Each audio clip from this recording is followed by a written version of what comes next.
up everything. It was Wiccan all along. There's no reason not to be spoiled at this point because from the end of this episode, we know. If you're watching this video, you know, and you're just here to talk about it. Also, before I start on Agatha episode 5, can I just shout out Hot Topic really quick for sending me this Her Universe Agatha All Along fit? I'll be honest with you, I don't get it. I don't understand how this correlates with Agatha. Maybe the spoilers are coming. There's like a heart, moon, star, looks like a potion thing, and then the jacket. I don't get it, but it's Agatha All Along, so I felt like it made sense with such an epic episode to don my Agatha All Along Hot Topic wardrobe. Let's talk about this episode, and let's really break down, now that we know it's Wiccan, let's talk about Wiccan, and let's talk about Agatha, because this was her trial.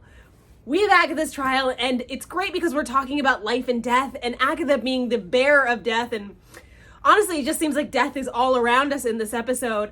It is such a great way to challenge Agatha, to make her look at her life and her choices, and it's so interesting because now we have Wiccan who's looking her dead in the eye as she's killing Alice, as she's literally sucking the life out of Alice. We have Wiccan looking her dead in the eye and saying, help her, I know that you can. And once again, Agatha falls back on this idea that her powers are out of control and she knows not what she does.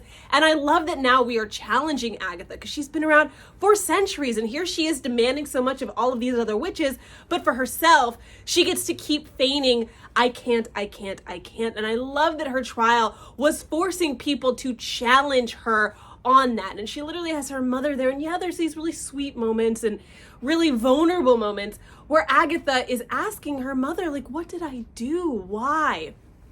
I did do some research on that because I was curious. I want to know if there was a deeper backstory in the Marvel comics versus the Marvel Cinematic Universe on Agatha's backstory, and I didn't find anything about Agatha's parents. Obviously, there was a lot about her dying multiple times, and I know in the MCU, her mother was there in the Coven, and we learned about how Agatha's mother, I guess in this one, felt that she was born a demon. It didn't resonate with me. I needed more than just that. Why was she born a demon?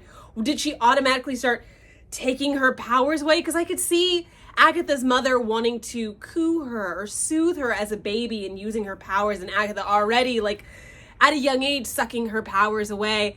And I could see that being a negative, or at least her seeing that as more of a demonic entity, especially because there's so many witches who know about the Darkhold and all of its powers. We know that that's taboo, so maybe she thought it was something related to that. Maybe there is a backstory in the MCU that we haven't gotten to yet where her mother did use the Darkhold, and that's how Agatha kind of got the knowledge of that, or a little bit of that early on. I needed more, and unfortunately the comic books didn't tell me any more about Agatha or her parents.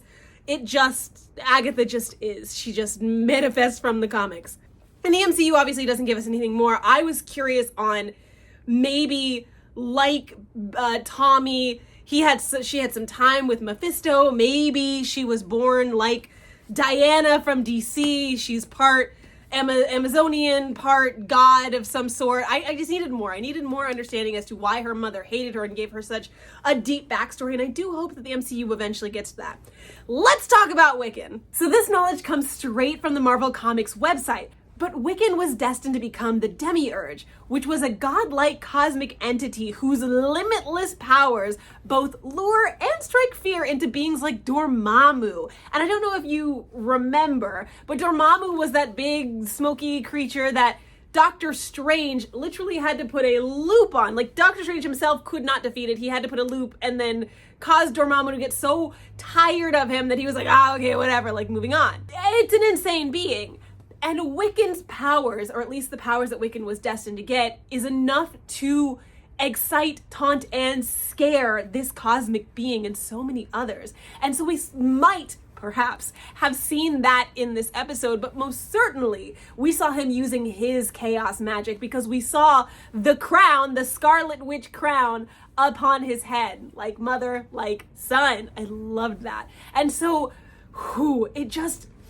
There are a few questions now that I do think we still need to answer, like why? What is Wiccan's purpose? What is he doing? And I know that he spent time, or at least hinted perhaps, I just don't know where it falls in the timeline. I don't know which Wiccan this is, because we saw in Multiverse and Madness there were multiple Wiccans out there.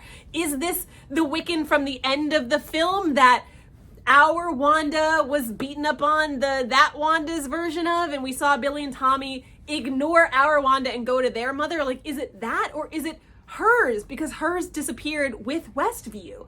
I don't know which version of this Wiccan it is, but it is a Wiccan. We know that for sure. It is a Wiccan. But the question is, why? How does he have his memories? What is he fighting for? What does he want? What is the big question at the end? Is it Wanda that he wants?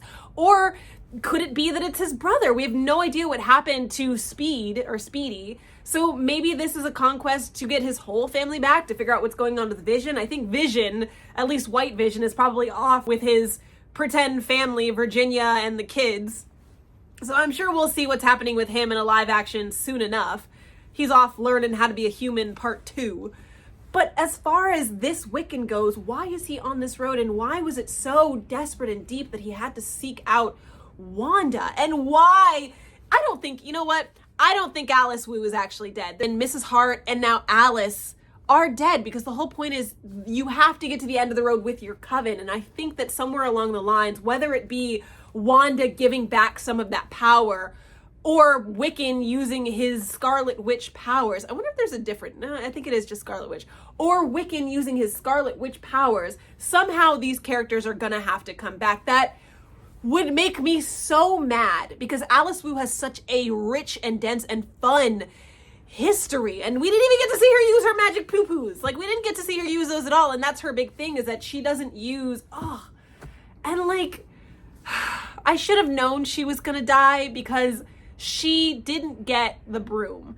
I think that was probably foreshadowing. It's like, oh, she was the one that was left out. And we keep calling the teen Wiccan, we keep calling teen or Wiccan a familiar, and so he's not a true witch, even though he is. I don't know why they keep calling him a familiar. But Alice was a witch, and so she should have been gifted a broom, and she was left out. So maybe that's why. But I hate that it's her generosity and her kindness that ultimately left her behind, but that was her role. She is the protection witch. So when Agatha needed to be protected by the spirit of her mother, obviously Alice Wu would step in to try to help her. But I think the trial is still going on. I don't think her trial is over. I think when we go into episode 6, that we're gonna see that the trial is still continuing. And now it's a matter of Wiccan or the 2 others having to save or to challenge Agatha, and to make Agatha bring them back. She is the witch of life and death, or that was her challenge. It was life and death. And so I do believe that in the next episode, we're gonna have to see her give a piece of herself up for another witch. I can't imagine that they're actually dead. It just doesn't, for me, it just feels like such a waste of a character. She's such a great character, and having the backstory of her mother, the fact that she's a cop could be so useful. So many cop characters that I feel like would be really fun to work together. I don't think we've ever really seen, other than Jessica Jones, like a PI style show. I would love to see all of these cop style characters come together and have their own, Marvel PD or Marvel 99 show. I think that would be really fun and cool. That's really all I have right now as far as emotions. My last little note is go Rio, standing by your woman. Like, it's okay if I kill her, but her mother ain't gonna kill her. That's mine. Like, I love her sassy edge, but also it's real. If anyone's gonna take her, it's gonna be Rio. And I love that. Stand by your woman, if that's what you would call this. Kind of. I digress. What did you guys think of the episode? Were you shocked that it's Wiccan? Did you get spoiled by Funko, like I'm sure a bunch of people are? At this point, we are just waiting for the final reveal of Rio. I'm very excited for them to finally put a label on that character. But until then, we've got, 5 episodes left. We're at the halfway point. Seems like everybody dying out here. So I'm excited to see what's going to happen on episode 6. Now that we finally got your boy, he's Wiccan. So hopefully episode 6 will be his backstory and what he's been up to. And we can finally know who this Wiccan is. We know that it's Wiccan, but it'd be nice to know who that Wiccan is, because I think that's the big question at this point. Yeah, that's all I got. Make sure you guys like, follow, subscribe, and I will see you guys for the next one, episode 6, Agatha All Along. I'm so excited. We're getting so close to the end, and I am just so excited for Young Avengers and the future of Marvel, because I really am. It seems like it's at least for me, I love it. I love where the MCU is going. I'm having a great time with it, and I hope you guys are too, and I will see you all for the next video.